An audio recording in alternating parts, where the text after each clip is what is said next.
Bien, seguimos en nuestra pauta. Entiendo que está con nosotros ya don Nicolás Melgarejo. Él es especialista en educación a distancia, es profesor de la Universidad de Chile. Profesor Melgarejo, ¿cómo está? Gusto saludarle. Hola, hola Hugo. Gracias. ¿Me escucha bien? Sí. Sí, lo escucho perfecto. Gracias por aceptar esta invitación a conversar un ratito de un tema tan relevante hoy por hoy. A propósito de todo lo que ha pasado con el tema educacional, la acusación constitucional contra el ministro y tanta cosa más. De eso no lo voy a preguntar, si lo voy a preguntar por el tema de educación a distancia. Eh, Fuimos obligados, a la fuerza, nuestros niños tuvieron que, y de un día para otro, empezar con este tema de la educación online, hacer clases online. La sensación que tengo yo, permítame hacer una pequeña reflexión al principio, la sensación que tengo yo es que inicialmente se partió, y no sé si ha habido mucho cambio en eso todavía, se partió traspasando lo que ocurría en una sala de clase a través del computador. De hecho, quienes somos papás vimos muchas clases en donde el profesor hablaba, y los niños están en su casa con los computadores o con los dispositivos.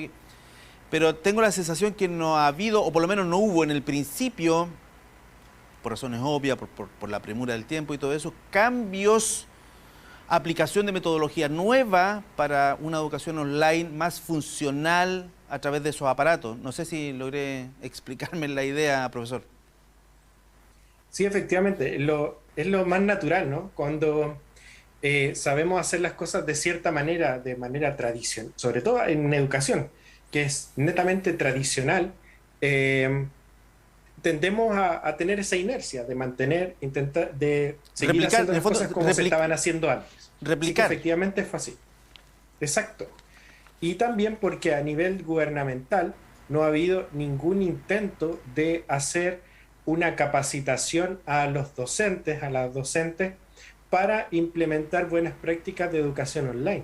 Es decir, yo estoy haciendo educación online hace más de 11 años y, y es un mundo aparte. Aparecen los mismos problemas que la educación presencial, pero las dinámicas son distintas y es difícil, es distinto, como usted dice.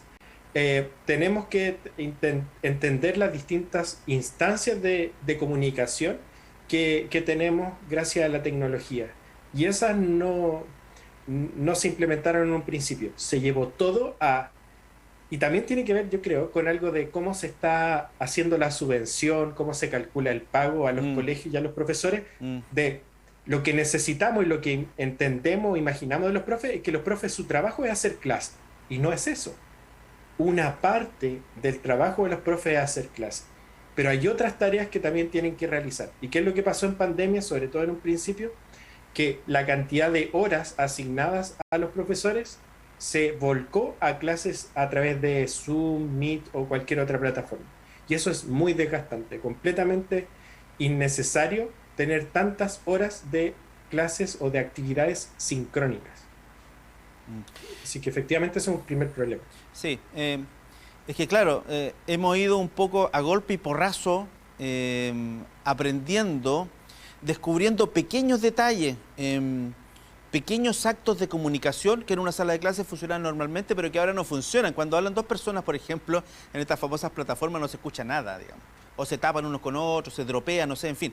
Entonces, cuestiones que parecían como súper normales en una sala de clases, la comunicación fluye, ¿no es cierto? Fluye, uno levanta la mano, pero se ha complicado. Ese nuevo como lenguaje, incluso lenguaje, no lo hemos logrado manejar. Incluso, mire, le voy a mencionar de algunos niños que en clase levantan la mano y participan muy activamente, pero que a través del computador no lo hacen, porque no les gusta escuchar su voz, porque no les gusta verse en pantalla, porque se ven en la pantalla y se complican, se equivocan, hay un delay.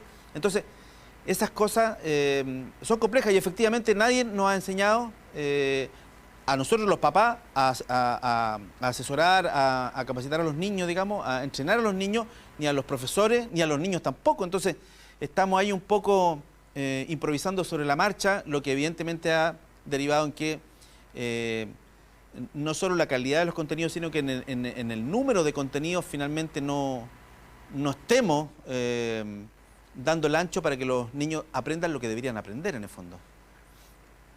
Claro, ahí hay dos puntos que son bastante discutibles. Por un lado, de quién es la responsabilidad inicial, y principalmente tenemos a un actor completamente ausente y lo único que ha buscado es volver a clases presenciales, que es el Ministerio de Educación. Completamente ausente en la capacitación de profesores. Cero. Cero capacitación, cero inyección directa a que se hagan buenas clases, buenas prácticas. Cero. Por otro lado, tenemos la pregunta de ¿qué es lo que deberíamos esperar, evaluar o lograr en este periodo complejo? No es un periodo fácil.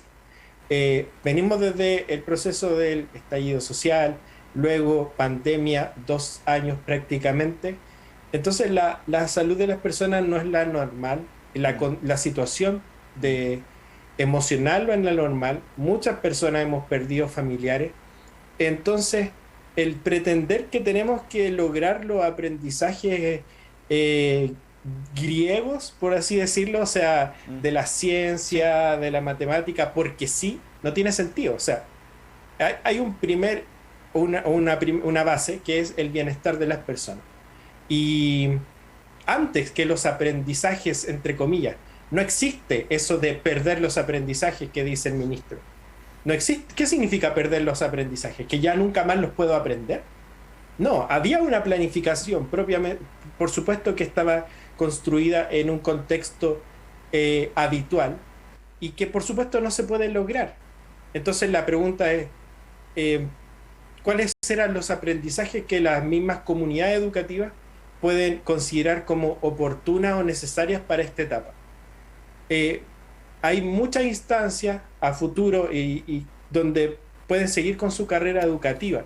Hay otras, por supuesto, edades muy cruciales donde ocurre el desarrollo de ciertas habilidades, sobre todo comunicativas, de lenguaje, de habla, que son más complejas, porque están más asociadas a una etapa por el tema de la maduración también muscular. Eh, entonces, que se va a necesitar de apoyo fonoaudiológico. O sea, por supuesto que sí. Pero en general, en las etapas de personas más grandes, esos aprendizajes no se pierden, solamente no se está cumpliendo lo que se había planificado en un principio. No hay que tener temor con eso.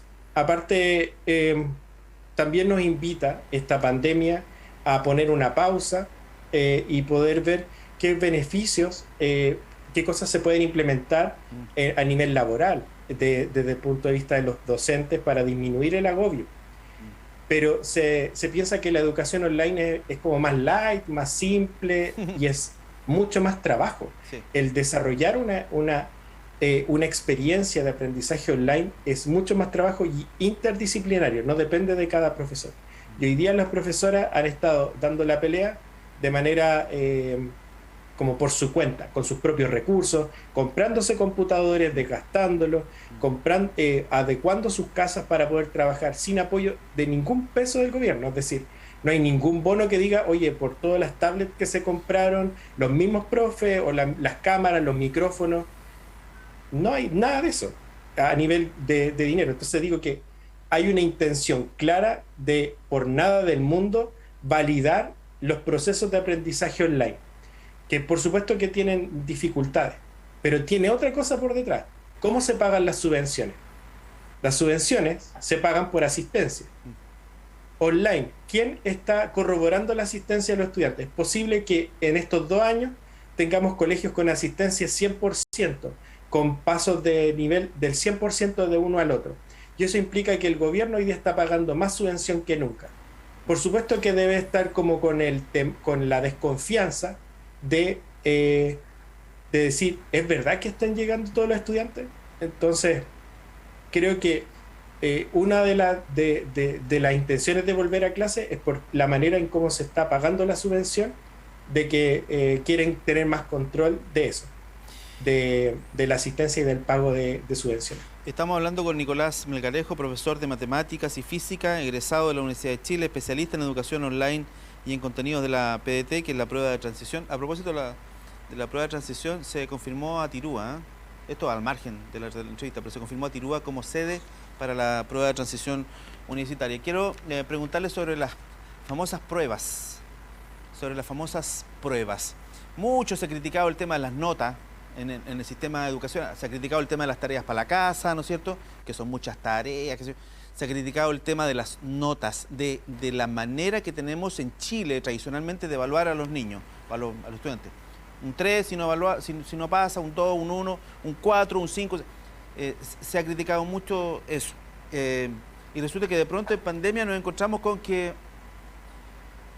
parece que sí se puede hacer pruebas sin la obligatoriedad de guardar el libro. Ahora son pruebas a libro abierto, supongo yo, porque los chicos están en sus casas.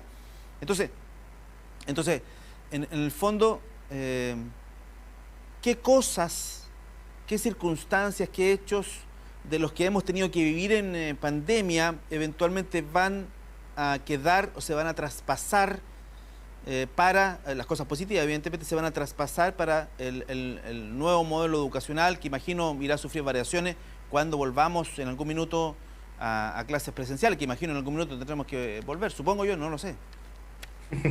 Sí, por supuesto, esperamos que vuelvan. Los mismos profes desean volver a clases presenciales, de tener el contacto con los estudiantes, esa sensación de cambiarse de sala, de cambiar de ámbito, no sé, el ruido, todo eso. Por tanto tiempo acostumbrado a eso, por supuesto que lo desea. El mundo cambió y hizo que, no sé, Google Meet, que conocemos hoy día, no es el Google Meet que existía antes de la pandemia.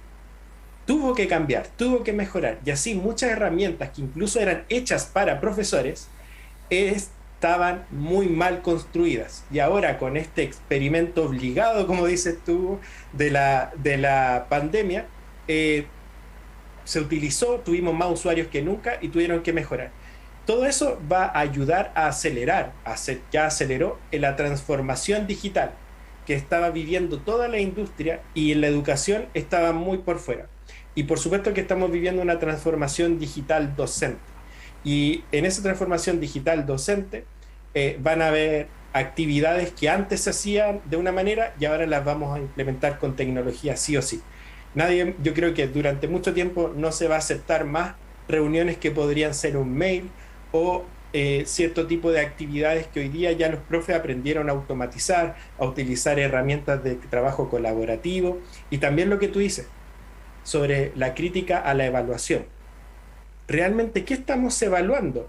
¿O qué queremos evaluar cuando una prueba puede ser contestada con un libro abierto? La búsqueda de información.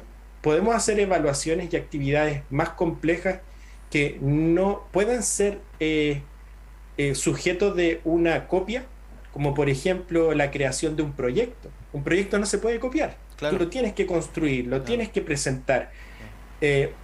Y lamentablemente ese tipo de actividades, si bien se están implementando o promoviendo a través de los nuevos decretos de evaluación hacia los profesores, a través del aprendizaje basado en proyectos, aprendizaje basado en problemas, se requiere de una infraestructura a nivel organizacional para que eso funcione.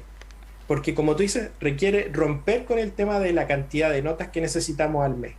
Requiere de romper a veces con el esquema de clases, de asignatura, para que puedan trabajar de manera colaborativa los profes, ya no separados de manera artificial por asignatura, sino que trabajen en conjunto por resolver problemas de su entorno. Hay cambios hacia allá y claramente lo que necesitaríamos es que en base al ingreso a la prueba, al ingreso a la universidad, que hoy día requiere de notas de enseñanza media, y eso requiere que yo tenga cierto tipo de evaluación o enfoca hacia cierto tipo de evaluación, hoy día también se puedan integrar otro tipo de variables que sumen puntos a las personas para ingresar a la educación superior, como por ejemplo actividades extracurriculares. Si logramos eso, vamos a apalancar de que dentro de la escuela esas cosas tengan relevancia más allá de la iniciativa propia de los profes haciendo cursos de astronomía, cursos de botánica o cursos de danza, de lo que sea, que no suman nada hoy día a su currículum personal de los estudiantes para que sumen puntos para ingresar a la educación superior.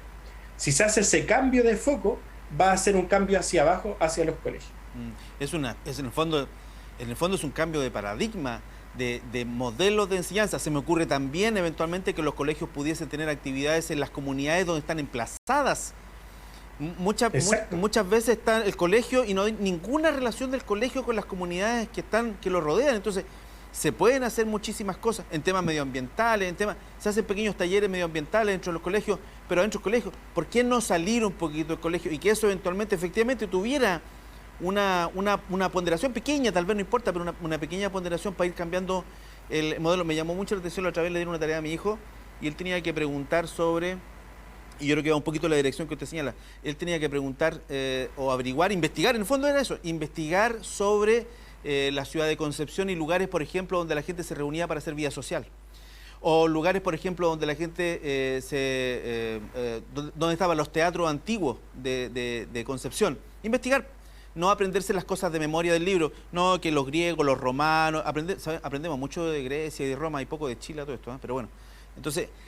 ahí hay, parece que pequeños indicios que nos estarían derivando a que no todo va a ser perdido. Mi temor básico, y con esto termino, profesor, lo dejo a usted para que finalice, mi temor es que pase esta pandemia y no hayamos aprendido nada, y que volvamos a clase y vamos aprendiéndonos de memoria la fecha, y vamos aprendiéndonos de memoria y no seamos capaces de dar el paso al frente. Sería una gran pérdida, profesor. Así es, no podemos dejar pasar esta oportunidad. O sea, de las crisis se aprende, de las crisis se avanza. Y en particular esta, donde se ha puesto el foco en cómo resolver temas de educación, de conectividad. O sea, aquí estamos dando por hecho de personas que tienen acceso a Internet. Pero ¿cuántas zonas en Concepción no tienen Internet? Claro. No tienen una conectividad decente. ¿Dónde no hay antenas? ¿Dónde están las zonas rojas? Donde ni siquiera hay empresas que se quieren jugar por poner conexión a Internet. Y hoy día, en el proceso constituyente que se está viviendo, deberíamos tener claro nuestros derechos de acceso a la información, y que requieren de una conexión a Internet de una velocidad mínima de unos 10 megabytes. O sea, con 10 megabytes que le aseguremos a cualquier persona, independiente de su nivel socioeconómico, es decir, cualquier persona tiene que tener acceso a Internet, vamos a ayudar a que hoy día todos los trámites que requieren hacer Internet, requieren ocupar Internet por la pandemia, sí, después puedan ser utilizados de manera natural. Es decir, no sé, imagínate no tener que ir al notario y hacerlo online. Hoy día se puede algunos trámites hacer online. Eso se debe mantener, nadie quiere ir al notario. Sí, algo así como la televisión abierta, que era absolutamente Exacto. gratis, cualquiera que tenía una antena podía recepcionar la televisión, y en ese sentido, claro, la conectividad, el acceso a la información debería ser considerado por el proceso constituyente eventualmente como un derecho, no sé si un derecho constitucional, eventualmente no lo sé, pero sí como el derecho a la electricidad, al agua, en fin, a cosas que son tan obvias hoy. Quiero agradecer a Nicolás Melgarejo, profesor de Matemáticas y Física, egresado de la Universidad de Chile, especialista en educación online y en contenidos de la prueba de transición universitaria. A propósito, se acaba luego el plazo para inscribirse, creo que el 23. Se acaba el plazo. El 23. Para inscribirse en la prueba de transición. Pero internamente, siempre ese mismo día dan un plazo extra para inscribirse, pero no lo dejen para el futuro. No, claro. El 23. Y si después dan el plazo, bueno, ya ahí cada uno verá. Muchas gracias, Nicolás. Ha sido muy interesante la conversación, muy entretenida. Que esté muy bien. Hasta luego. Chao. Ahí estaba nuestro primer entrevistado aquí en TV Noticias. Vamos a ir a una pausa comercial. Ya nos están llamando nuestros equipos de terreno. Volvemos enseguida.